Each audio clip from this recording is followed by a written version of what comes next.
let's look at chapter 1, verses 1 through 3. Michael, could you read those? It's on page 1 of the notes. In the land of Uz, there lived a man whose name was Job. This man was blameless and upright. He feared God and shunned evil. He had 7 sons and 3 daughters, and he owned 7,000 sheep, 3,000 camels, 500 yoke of oxen, and 500 donkeys, and had a large number of servants. He was the greatest man among all the people of the East. Okay, so can you describe Job from what we learned so far in the first 3 verses? Wealthy, good. Successful, wealthy. Okay. Yes, excellent. God-fearing. Okay. Yes, he feared God and shunned evil. So he was a godly, good, wealthy, successful person. All right. Whit, could you read 4 through 5? His sons used to hold feasts in their homes on their birthdays, and they would invite their 3 sisters to eat and drink with them. When the period of feasting had run its course, Job would make arrangements for them to be purified. Early in the morning, he would sacrifice a burnt offering for each of them, thinking, perhaps my children have sinned and cursed God in their hearts. This was Job's regular custom.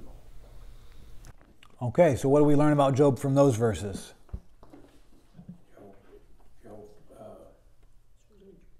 took care of his children with God.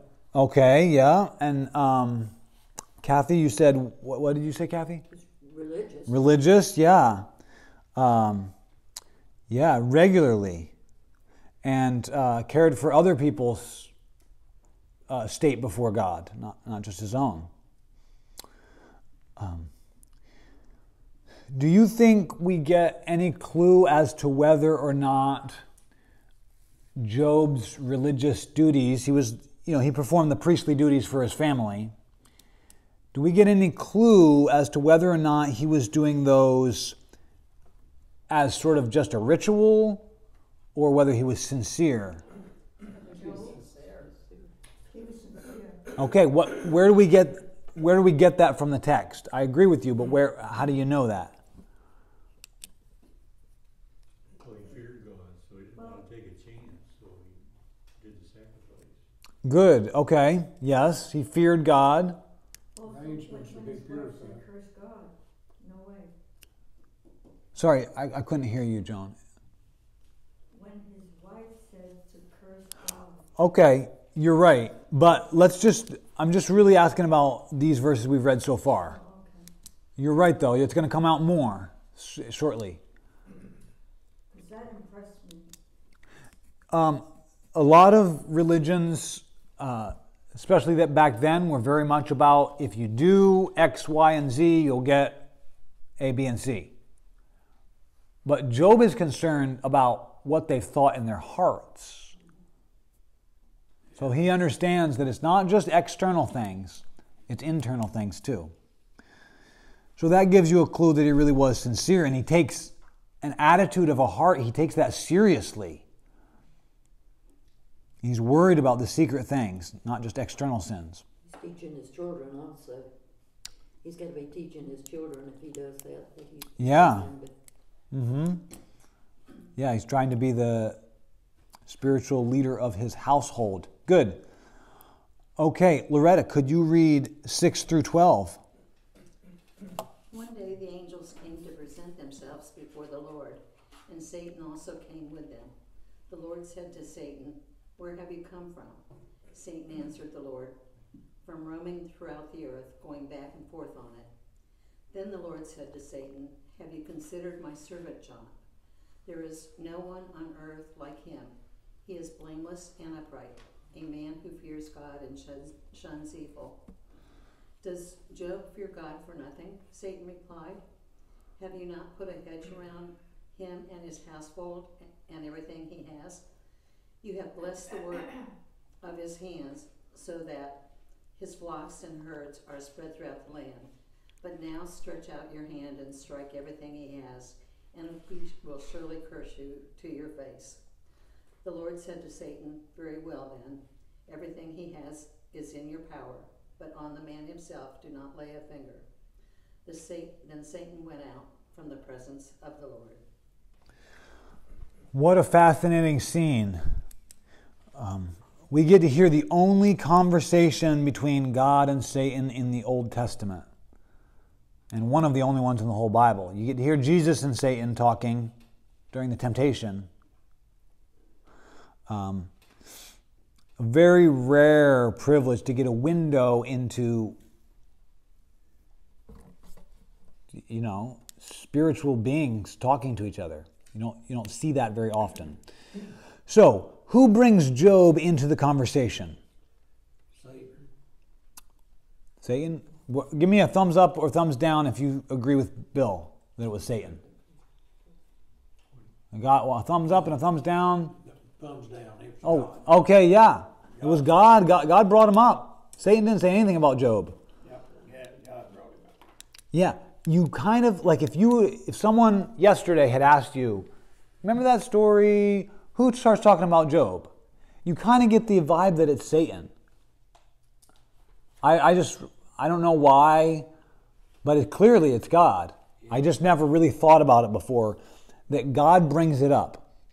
That's going to be important later. Okay, and what is Satan's response when God says about how good Job is? Placed a hedge of thorns around him. Prideful. Satan's response is prideful? Okay. Good. What else?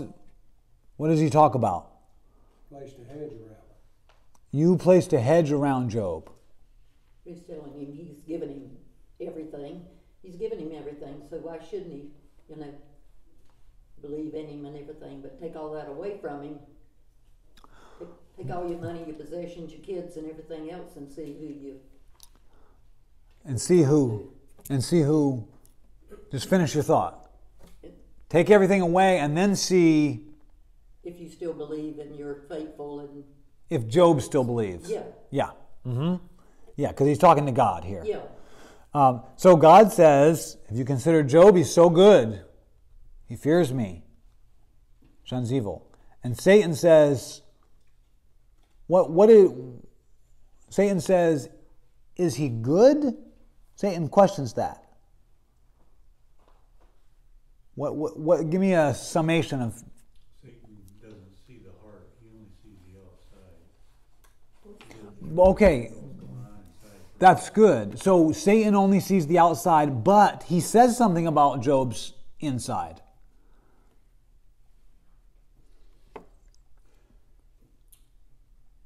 But he doesn't know, but this is what does he say about Job's? Says he has everything. We'll see what happens when it's taken away.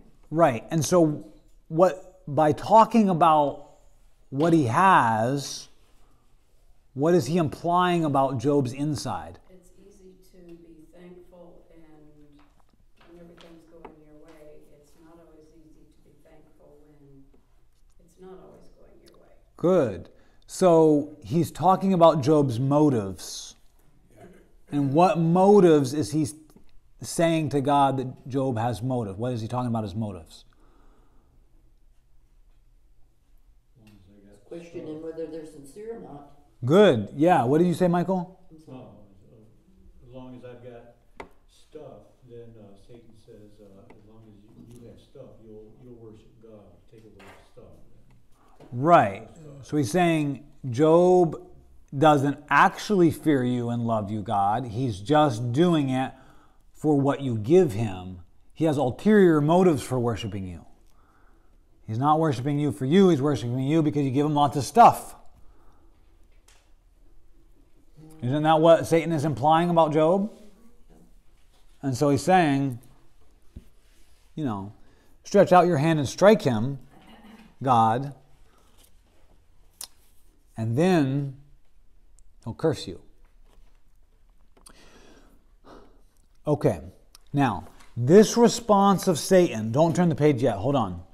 This response is so important because if you don't understand this disagreement between God and Satan here, you cannot understand the whole book of Job. So if you're a little bit fuzzy about God and Satan have a little disagreement, then you need to raise your hand now, because you need to get it or you won't get the whole book. Give me a thumbs up. Totally get what they're talking about. Or state what you're saying then. State again just exactly what you're saying, because I thought we said it in 3 different ways. We did. Okay. We did. And you did you get them all? I got them all. Okay. Yeah. If you got them all, then you're good. Okay. It's really important, because this is a book about suffering, about unfair and unjust suffering. And this is a book about why people suffer. Since it's a book about why people suffer, that means it's also a book about how God runs this world. And here, in verses 8 through 12 of chapter 1, we're given a key for knowing why Job suffers, which is to see if Job obeys God just for what he can get from God. For example, how important is it for you to know if someone wants to marry you for your money or because they love you for you? How important is that? Very important. Very important. Vital. Which means that if you are trying to witness to someone and you tell them you need to turn to God and He'll give you money, that's a false gospel, right? So are you following the connection there between someone getting saved for money that God will give them and Job? Now, that also means, most people don't say that, God will give you money, like that. But people do. I've heard Christians talk about, if you turn to God, He'll fix your marriage, He'll help you find a job, He'll help you get out of debt. People list all these benefits, these worldly benefits to being a Christian. That's if you follow Him, and you truthfully follow Him. He will bless you with His promises, but it takes the dedication of you with the Lord. He will bless you in worldly ways. He'll bless you.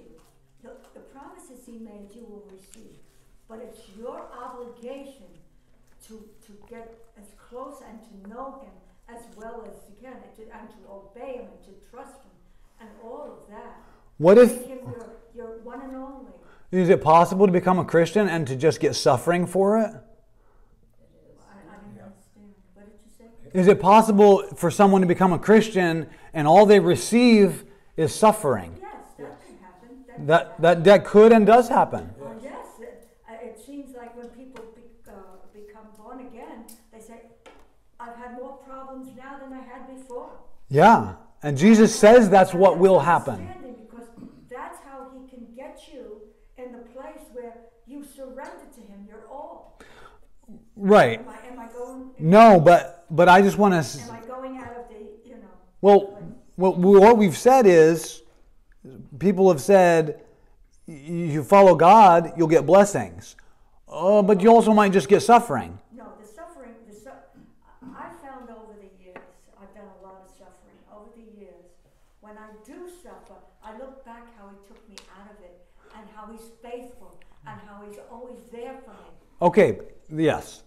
I agree with you. I 100% agree, but no. You're right on the money, but we need to think about when we tell people, God loves you and God will bless you if you follow Him. No, that's false. That's false. Yeah. That's actually a false gospel. You're turning Jesus into someone who fixes marriages and someone who takes care of you. And when you're in a jam, He gets you out of a jam, and you'll have someone you can pray to when things are really bad. That's actually not the gospel. Yeah, I was just going to say, like Joel Osteen, prosperity theology. And you hear famous preachers preaching that. It's very easy. And you hear just people who who they've seen, they'll be like, God has blessed me, and so that means if someone else gets saved, God will bless them. Not so. Not so. That's not really what you're telling them to turn to. If you think about it, what an insult to God. But you do get blessed spiritually. Oh, certainly. Yes. Yeah. Ephesians 1, all the blessings. Adoption. Yeah. Yes. Not at all. You might not have riches. There's a quantum difference between saying God will do something and God does do something. Right. Yeah. Oh, God does bless people. God does, allow people to suffer. And that's what this book is all about. Because Job is a worshiper, a follower of God, has a relationship with God, and he suffers terribly. So that's what we need to get into. So just remember that's a false gospel if you talk about the benefits of following Jesus and of getting saved. So how dare we follow God and turn to God for what we can get from him? The truth is, if he wants you to move to Georgia, you should just move to Georgia. And if he wants you to suffer, you should accept whatever suffering he asks of you.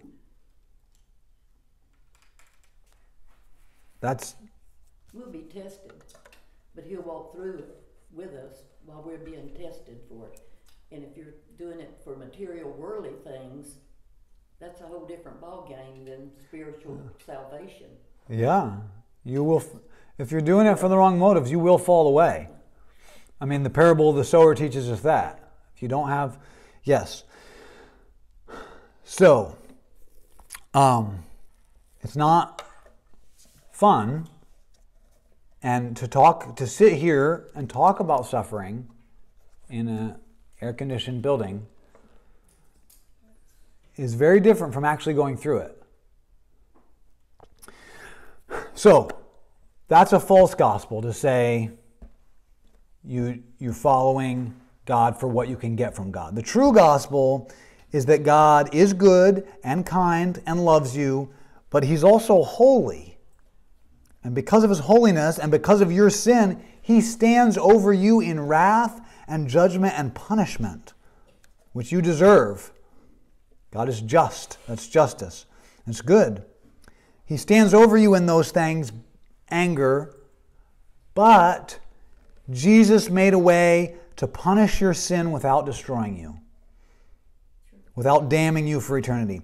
Jesus made a way to punish your sin and forgive your sin and make you righteous and accept you. And guess how he made that possible? By suffering. Jesus Christ suffered because he loves you. And honestly, I think the Father suffered as much or more than Jesus to do that to his Son. If someone was going to crucify my Son, I would beg them to do it to me instead. So the suffering of the physical pain and the suffering of seeing your beloved Son suffer like that, God endured both of those agonies simultaneously, having it done to him and watching it happen to his Son. And he did that because he loves you. Not because you deserve to be loved, but because he is loving. Now that is a God I want to worship. Even if it involves suffering, which it will.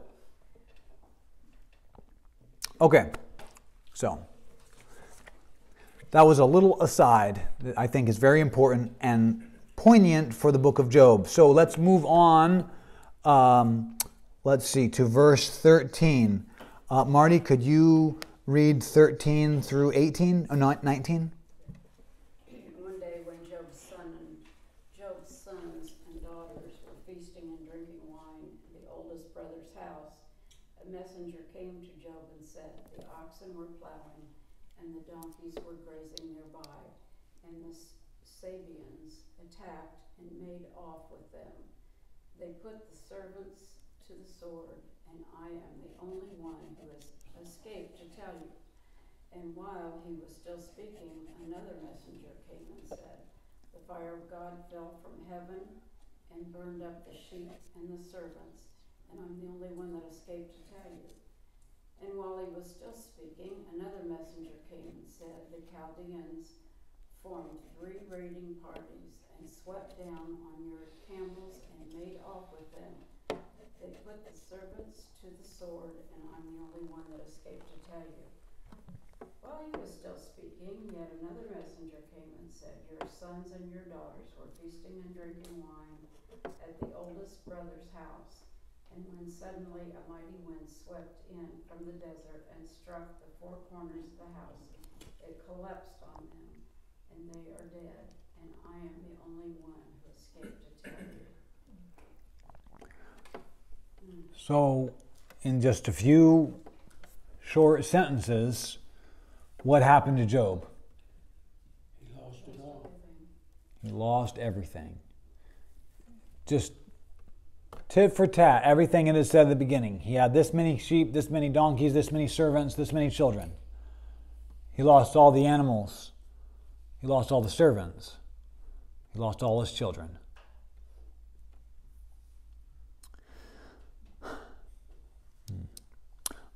Side note, I haven't yet figured out why, but in the Bible, it is considered worse to have everything going great, great, great, great, great, and then suddenly to lose it all. I personally feel like, I would feel like, well, at least I had 10 years of things going great. But that's not the way the Bible looks at it. I don't know if that's an ancient modern difference or what. I like what James says. He says if things are going good, don't get too excited. If things are going bad, that can change too. So be prepared for either way. Enjoy it when it's good and be prepared for when it gets bad. Yeah. And this is very, very bad. Yes? I can relate to this. I had a son that was very ill, and he died when he was 44. I went through a lot of suffering, seeing his suffering. Amen. I also had a mom that lived to be 100, and I looked at it, why did Casey get 44 years and my mom got 100 years? But I also look at it like the whole picture of eternity, this is just a little blip in time. And you praise God when the bad things happen, and you praise God when the good things happen, and that's just it. Yeah. If you think back to Ecclesiastes, it's all hell because it's all meaningless because our important thing is eternity. Yeah. And there's She seasons. says, praise God. There are seasons. If you Yeah. look at your life Yeah. and everything, and you look back at It's good and bad. it, there's, and it's like every 10, 15 years or so, your life kind of changes around. It's all in seasons. Okay, let's look at 20 through 22. Joan, could you read those verses? At this, Job got up and tore his robe and shaved his head. Then he fell to the ground and worshipped and said, naked I came from my mother's womb, naked I will depart. The Lord gave, and the Lord has taken away. May the name of the Lord be praised. In all this, Job did not sin and charge God with any wrongdoing. Good. That's So, exactly what she's trying to say here, yeah. about that she praises in the good and she praises in the bad. Some people say, how could you praise in the bad? And the answer is sometimes it's not that it's for what he's done for you, but maybe what he done for our son, or whatever the case may be that we say. Yeah. I mean, I'm talking about with my husband. I was thankful that he was taken, and I praised God for him because he suffered so long. And So then when you say you're praising the good and the bad, that's exactly what it's all about. Yeah. You're not praising him because he had it happen. Right. Now these are very important verses, and then these become important for the whole rest of the book, because Job kind of changes his tune, as we'll find out. If you read chapter 3, you know what I'm talking about, but we'll see about that. But first, why is he talking about naked? Why does he mention that word? Because in your mother's womb, that's where you're being created. Sure, yeah. He arrived with nothing and nothing he has. So. Right. Which means that he knew all along that everything, people, clothing, everything was temporary. He knew that from the start. He always knew it was going to be taken. Now, according to 121, which we just read, why can God be praised for taking away from Job? Ooh, that's a biggie. According to that verse, That's a good one. according to verse 21.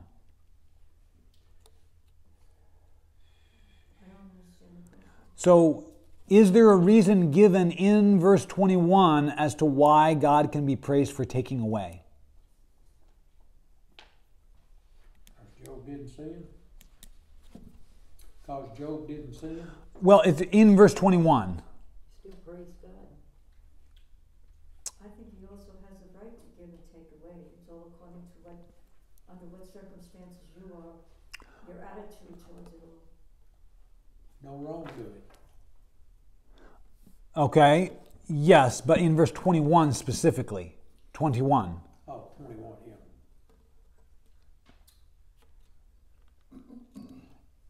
yeah. If you have something to be taken away, what does that automatically mean? You got it from God. God gave it. Everything belongs to God. You got it from God, So he's taking it back. so he's taking it back. Yes. Now, obviously, that's hard to see while you're feeling the pain. We're talking about this in a very detached way. We're talking about somebody's life who is suffering greatly. And we're like, well, you really should just think about the fact that you got that all from God anyways. Now, that's true. But is that the best thing you should say to someone who just lost everything, including their children? But if you still have your belief that, and I think as you get older, maybe I'm wrong in this, but it's just like you don't understand this because age of the difference in the age. But we've worked and we've worked and we've worked to get this new refrigerator, this new house, this new car, this new, and you look, and then when you get our age and everything, you think, I worked off of this is nothing that can be taken away. It's all going to be either eat up or rust or it's going to be, and it's just what you get from God, and you know what I'm saying? It gets back to Job. I came in naked. I came in nothing, and I'm going to leave with nothing. And you understand that more as you get older to a degree.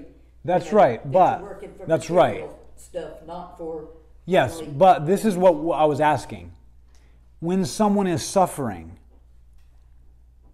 do you just tell them, well, you should be praising God even if you're suffering? No. That's part of the reason why we have the whole book. We could, if that was the answer, just everything comes from God, everything is taken by God, that's it. Then this book could be 1 chapter long. This book is 42 chapters long. So there's more. There's more. I suspect that during the suffering, that truth is going to be very difficult for someone to hear. I don't know. You don't know? I don't know because God's walking with you. He's walking through it with you. Okay, what were you going to say, Whit? 25 years as a police chaplain, military chaplain, I probably confronted just about every kind of a circumstance you could imagine. And the timing is so critically important, which I think is what you're pointing out here. Because when you go to a mother whose 15-year-old son has just blown his brains out, that's not the time to say the Lord gives and the Lord takes away. Yeah. That's right. That's the timing is entirely wrong, because it needs to be understood in the context of the whole picture. And you look at an unsaved mother and say the Lord gives and the Lord takes away, then you're encouraging that person to blame God for taking away their son or whatever, when they don't understand and see the whole picture. So what Jacob is saying is just really so critically important that you have to see it, and they have to understand it in the context of the whole book. What's very interesting is that Job says the correct answer, but he has not yet processed his grief. And we're going to see him go through a big, long process of dealing with the emotions, which he hasn't done yet. As it gets worse, what happens? So we got to look, see when it gets worse. Yeah, there's more to come. Okay. Faith. That's real faith, the statement he made here. That's real faith. And that will eventually be borne out. Yeah. But at this point, it's just a statement of faith. Yeah, let's move on and we'll get to it. Kathy, could you read chapter 2? This is on page 3, 1 through 10. The top of page 3. On another day the angels came? Yes. On another day the angels came to present themselves before the Lord, and Satan also came with them to present himself before him. And the Lord said to Satan, "Where have you come from?" Satan answered the Lord, "From roaming throughout the earth, going back and forth on it." Then the Lord said to Satan, "Have you considered my servant Job? There is no one on earth like him. He is blameless and upright, a man who fears God and shuns evil, and he still maintains his integrity, though you incited me against him to ruin him without any reason." "Skin for skin," Satan replied. "A man will give all he has for his own life, but now stretch out your hand and strike his flesh and bones, and he will surely curse you to your face." The Lord said to Satan, "Very well then, he is in your hands, but you must spare his life." Summed up. Okay, hold on. Okay. Before we move on, let's just sum up what just happened. Loretta, can you tell us what just happened in that little... No? Bill? Well, Satan has confronted God with, yeah, it's okay, you took away his goods, but what if you take away his health? Then he'll certainly curse you. Yeah. Okay. So he's gonna... One more time, it's showing that the Lord is in control. That's very true. Yes. Very good. Satan has to obtain permission from God to do anything to him. That's right. Okay. Bill, could you read 7 through 10? Yes. So Satan went out from the presence of the Lord, and afflicted Job with painful sores from the soles of his feet to the crown of his head. Then Job took a piece of broken pottery and scraped himself with it as he sat among the ashes. His wife said to him, "Are you still maintaining your integrity?" "Curse God and die," he replied. "You're talking like a foolish woman. Shall we accept good from God and not trouble?" In all this, Job did not sin in what he said. Okay. So, Michael, can you sum up what Bill just read, 7 through 10? Satan inflicted the bodily harm, but and his wife, she lost it. But she said, "Just curse God and die," because he obviously is cursing you. But Job realized, I'm not doing that, so I'm just going to not sin and just accept my fate. Good. Very good. So, after each attack from Satan, the narrator says that Job did not sin. In verse 22 and chapter 2, verse 10. What type of sin does the author, the narrator, say that Job refrained from? It doesn't say, therefore, Job didn't punch his wife in the face, which he may or may not have been tempted to do. It doesn't say that. What were you going to say? Not curse God. Right, with his words. He didn't sin with his words. His wife tempted him to curse God. That's the next blank. So we have words, more specifically charging God with wrongdoing, and then cursing God.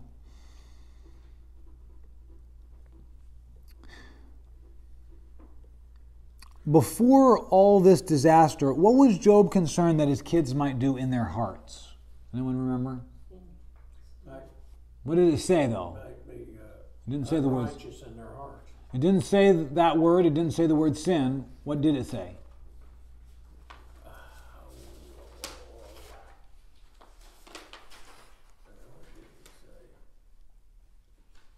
He said they sinned and cursed God in their hearts. They might curse God in their hearts. And so what did Satan say Job would do if God struck him? He would curse God. He would curse God. Both times. He'll curse you to your face. And then his wife said, you should curse God. Yep. Job doesn't. Curses God there. So there's a lot about this, about what you say about God. And at the end of the book, God himself underscores how important it is about what you say about God. Okay. So, let's see. Michael, could you read verse 11 through 13? And Job's three friends, Eliphaz, the Temanite, and Bildad, the Shuhite, and Zophar, the Naamanite, heard about all the troubles that had come upon him. They set out from their homes and met together by agreement to go and sympathize with him and comfort him. When they saw him from a distance, they could hardly recognize him. They began to weep aloud, and they tore their robes and sprinkled dust on their heads. Then they sat on the ground with him for 7 days and 7 nights. No one said a word to him because they saw how great his suffering was. Okay. So again with the timing. They see how great it is. And for 7 days, they just sit with him, weeping aloud. I don't have 3 friends who will do that. Yeah. Okay, so that was the prologue of the book, chapters 1 and 2. There's also an epilogue, which is the second half of chapter 42. Though the prologue and the epilogue are written in prose. Does anyone know what that means? Prose? It just means not poetry. That sounds strange to us. It seems like prose is the normal and poetry is odd. The only thing is, in the ancient world, pretty much everything that was written in poetry. So the first work of literature in history to not have poetry was this. And then closely tied with Moses' first 5 books of the Bible, which are not poetry, which are narrative. Okay, the rest of the book, though, the bulk of the book is the speeches that start in chapter 3 and run all the way through 41. Those are all in poetry. Now, without, the speeches are all about why did this happen? The big question of why.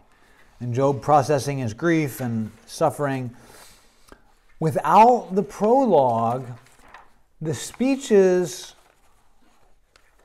they lose all of their force and their punch because it's just an idea. That's what we were talking about before. You can think about it cognitively and say, yes, suffering needs to be accepted. That's what I was trying to say when I say we're sitting in an air-conditioned room talking about suffering. But unless someone is actually going through it, unless we're Job is actually suffering these things, then the speeches don't have a whole lot of meaning. So the prologue, what happens, is very important for understanding it. Okay, we need to get through chapter 3, and I've omitted some of the verses to make it quicker. So, Whit, could you just read what we have there on page 4, the parts of chapter 3 that I've included? After this, Job opened his mouth and cursed the day of his birth. He said, "May the day of my birth perish, and the night that said a boy is conceived. That day may it turn to darkness. May God above not care about it. May no light shine on it. Why is life given to those in misery, and life to the bitter of soul, to those who long for death that does not come, who search for it more than for hidden treasure, who are filled with gladness and rejoice when they reach the grave? Why is life given to a man whose way is hidden, whom God has hedged in? For sighing has become my daily food. My groans pour out like water. What I feared has come upon me. What I dreaded has happened to me. I have no peace, no quietness. I have no rest, but only turmoil." Okay, Marty, can you sum up what Whit just read from chapter 3? Well, he's saying that he, it would have been, he didn't understand why he was ever born. If that was all he was going to see was this misery and bitterness, and that he longed to just lay down and die. Mm-hmm. Very good, yeah. I wish I'd never been born. Why even live? Why even live? Very good. So, and then he turns to the unanswerable whys. You talk about lots of why questions when someone is suffering. But here it's more of a lament. It's not like I'm demanding an answer from God. It's just like, oh, why must I suffer this? Sometimes you can ask a why question, but it's really rhetorical. You're not necessarily looking for an answer sometimes. And that seems to be what's happening here. Notice that he feels hedged in by God. Verse 23, do you see that? Okay, that's just going to come up later. So he has no choice. He feels hedged in. Okay, and then one last question about this chapter. What is the most surprising thing he says? In what I've printed there on page 4, what's the most surprising thing? There's something that should make you think, that's odd. He said, "The death that does not come, we search for it more than hidden treasures." Kind of startling to me. Yeah, that's good. There's something else, though. He predicted this. What I feared has come to me. What I feared, the thing I dreaded. But He said, when Job says, the thing I feared has come upon me. Yeah, what I feared has come upon me. That's very startling, and that I'm trying to plant some seeds that are going to become important. He was hedged in, that he feared this. He thought about this happening before it happened. Okay, now we're going to get into some nitty-gritty theology stuff. Okay, first question, is God responsible for Job's suffering? Let's first, before we talk about it, let's just give me a vote if you think, yes, God is responsible for Job's suffering, or no, I don't think God was responsible. We got 2 no's so far.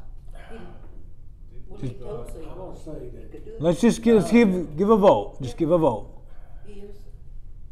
Okay, so we got 2 yeses, 2 no's, 3 yeses, 3 no votes. 3, I choose to abstain from this vote. It's a very deep question. God allows things, but Okay, well, yeah, you're getting to it because the reader has information that Job doesn't have. You can see what I wrote below. The reader understands, as Job does not understand, that Job's afflictions owe everything to the exchange between God and Satan. And in that exchange, Satan himself recognizes his limitations. Yes. He has to secure permission to afflict Job. That's a very important fact for understanding this book and for understanding why we suffer. Satan accuses God of putting a hedge around Job to protect him. Do you remember that? You put a hedge around him. Only when God grants permission can Satan lash out at Job's family and livelihood. And even then, he must secure a separate permission from God to strike Job's body. So think about this. It is good that Satan is limited. Is it not? Raise your hand if you think, I'm glad Satan's limited. Amen. Yeah. But the question is, do Satan's limitations make God responsible for Satan's actions? Give me a yes or a no. Do Satan's limitations, the fact that Satan has to get permission from God, does that make God responsible for Satan's actions? Yes or no? No. No. Got all no's over here, 2 no votes over here. No. Satan's an independent creature. Satan is an independent creature, but he must go to say, God, can I strike Job's body? First, God says no, and he doesn't. Second time, God says, yes, you may, and he does. So, let me just tell you a little story from my life that happens about 10 times a week to me. My children come up and say, hey, me and my brother want a sword fight in the backyard. Can we use these metal poles? They're rusty. And I say, no, you may not. Here is a piece of flimsy plastic. You can hit each other with these. And then they go hit each other with those. Right? Sometimes they say things like this.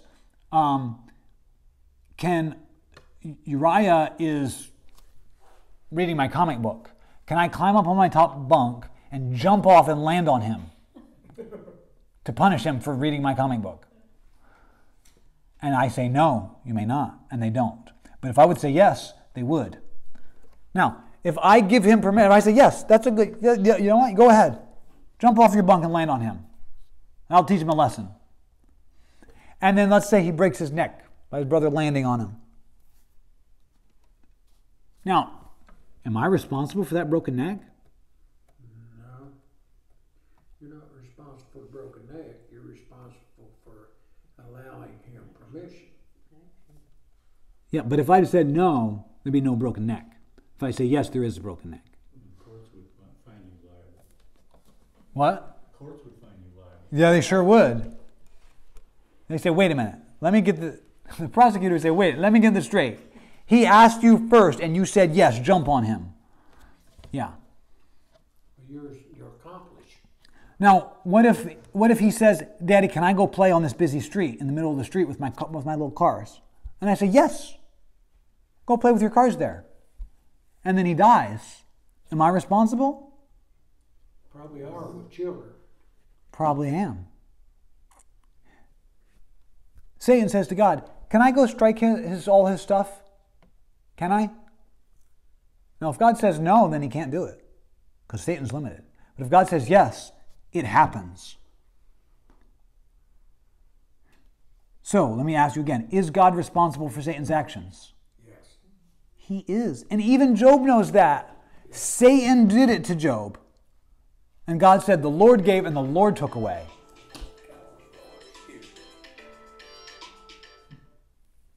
Even Job recognized that God was responsible for that. Even Satan recognized it to God. Even God, I believe even God said it in chapter 2. He said, He's blaming, he still retains his integrity, though you incited me against him to ruin him. God says it. God says, you got me to do it.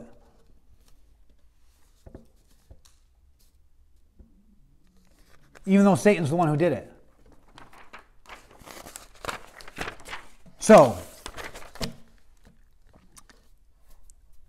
perhaps not at every level,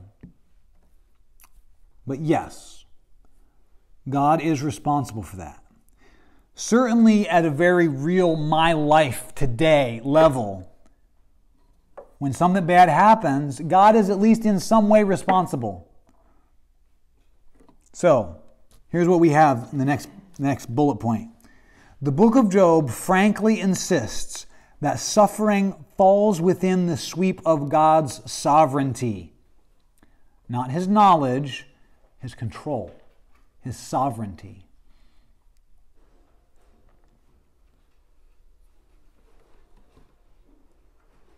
We already talked about that intuitively, Job recognizes that nothing of this sort could have happened to him without God's sanction.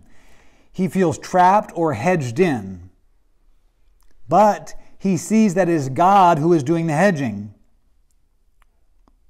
All the while he enjoyed a hedge around him protecting him. Now that it is gone, he feels hedged in. Even so, he does not rush to the conclusion that an enemy has done this outside of God's control or sanction. Job says, shall we accept good from God and not trouble? The implied thing in the brackets is, and not trouble from God. Right? The Lord gave and the Lord took away. Even though Satan took away.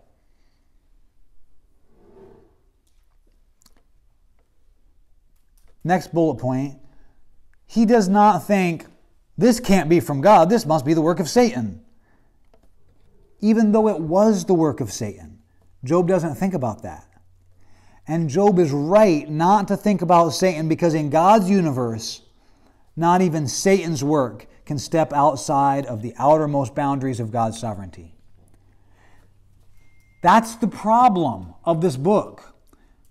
The problem is that God is indirectly responsible for everything that happens.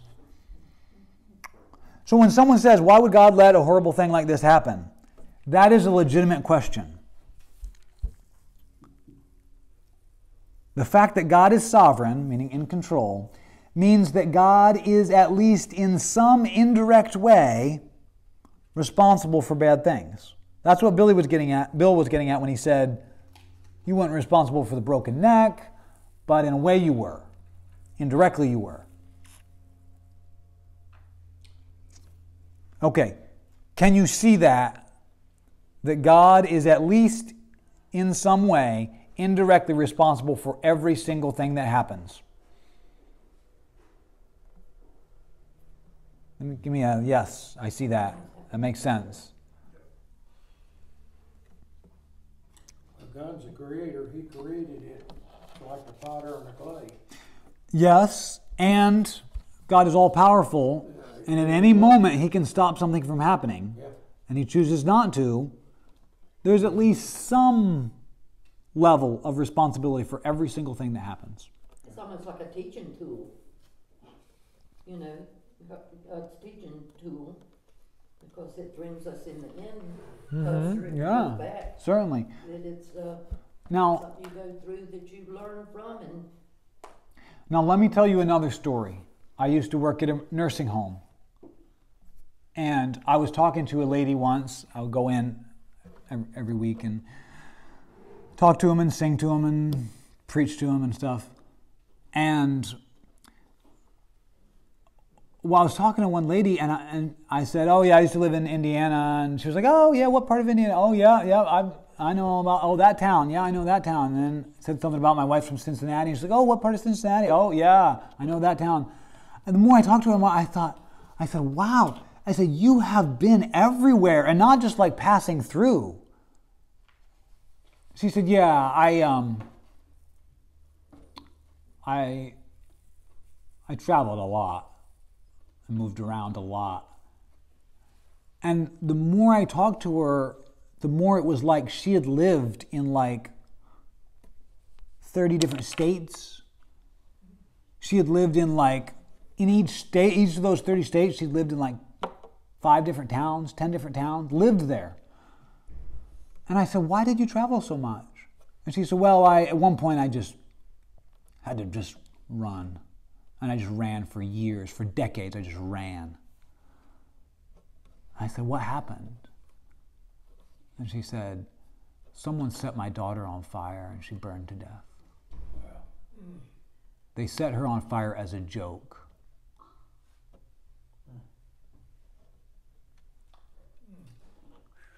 That's a tough one. And so she just left. She just ran. She just moved from town to town. She'd live. Sometimes she was homeless. Sometimes she got a job and rented. She just ran. And now she's in a nursing home. And I'm talking to her. And now, we come back. See, it's so easy to be like, yep, God's in control of everything. It's a teaching tool. That's all true. You know, God gives, God takes away. But then you talk about real, true suffering, and it becomes much more difficult to just say it. God is at least in some way indirectly responsible for murder. Well, we got to look at this too. Satan obviously was in the person that set the girl on fire. So Satan was an accomplice in it too. That's true. And just like in Job. But Satan could not have done that Without God's permission. Without God's permission. So if you have the power to stop something and you don't do it, like if I'd have been there and I saw that guy coming with some lighter fluid and a lighter in his hand up to that little girl, I would have stopped him. And if I realized what he was doing and I still didn't stop him, I would be indirectly responsible for that murder. Yeah, an accomplice. But that would have all come from God. You know what I'm saying? Well, I'm just saying, isn't it true that if you could stop something and you don't, you're at least in some way responsible? Yes. Not directly. Does part of this have to do with free will and the fact that if God allowed something that Satan had the free will to do what he wanted to do, if he'd had permission? It certainly does have to do with free will. That's a big part of it. God has created free creatures like Satan. Satan got to choose. Like us, we get to choose. And yet, clearly, God stops us from doing things. And God protects us. I mean, we pray, if someone's coming to attack me with a knife, is it legitimate for me to say, God, please protect me from this guy? Yeah. Should I say, well, God, this guy has free will, so I know you can't step in? No, of course not. God can step in, and I should pray for that.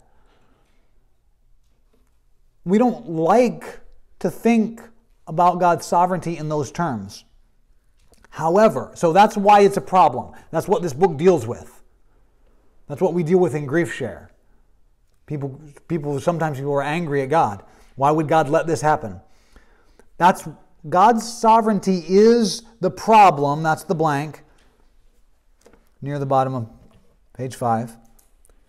But it's also the hope. So in the box at the bottom of page 5, hope is the first blank in the box. God's sovereignty is the hope because no matter how bad things are, and no matter how confusing they are, we always know that God is in control. And that means that there is no unsalvageable situation. There's no unsalvageable situation. Here's 2 examples. Okay? Sarah getting pregnant.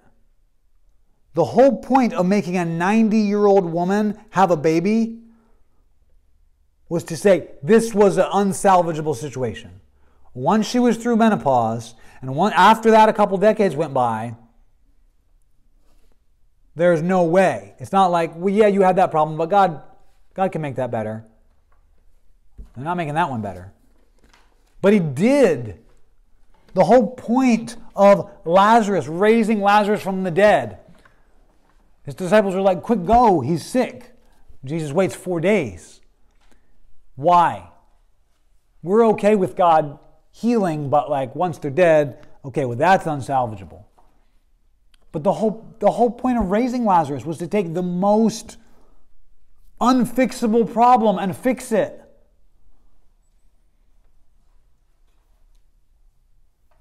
That's the blank at the bottom of the box. Unfixable problems. God delights to fix unfixable problems. How can we as humans, with our knowledge and our training, hope to understand the mind of God? That's the bottom line. That's exactly right. So, there is no irredeemable suffering, unfixable suffering. We'll finish on this page here, page 5. Not only is that reassuring, but it also means that we literally don't need to worry because he loves us and wants to see us done with suffering. So we can be confident that whatever he's doing to us or through us to other people, whatever that is, it's a perfect plan and it is good. It does not mean we understand it.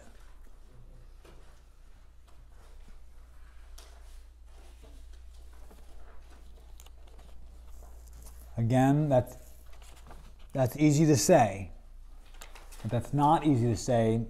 You got to look at the big picture, not the little picture. Yes, but in the midst of your suffering, this is what Will was saying, the little picture is the whole picture. I had to preach a baby's funeral with a little casket this size. And that was everything in the world came down to that mother losing that baby. Sure. There was nothing beyond that she could see. We just have to trust God. That's all. Yeah.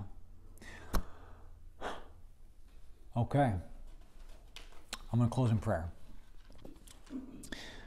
God, I thank you for this very difficult book because we are going to, each of us, go through very, very difficult times in life. And we're going to need this book. So help us to understand it, not just at a superficial level, but at a deep level. Help us to meditate on this book day and night and think about these stories and what's happening to Job. And the role that you play and the role that Satan plays. Let this be let your scripture work in our hearts the way you want it to work in our hearts. Let it be alive and change us. Yes, Lord. Help us to be more compassionate, more loving, more fully devoted to you. Fill us with your Holy Spirit. Control us. Use us for your glory. In the name of your precious Son, Jesus Christ. Amen.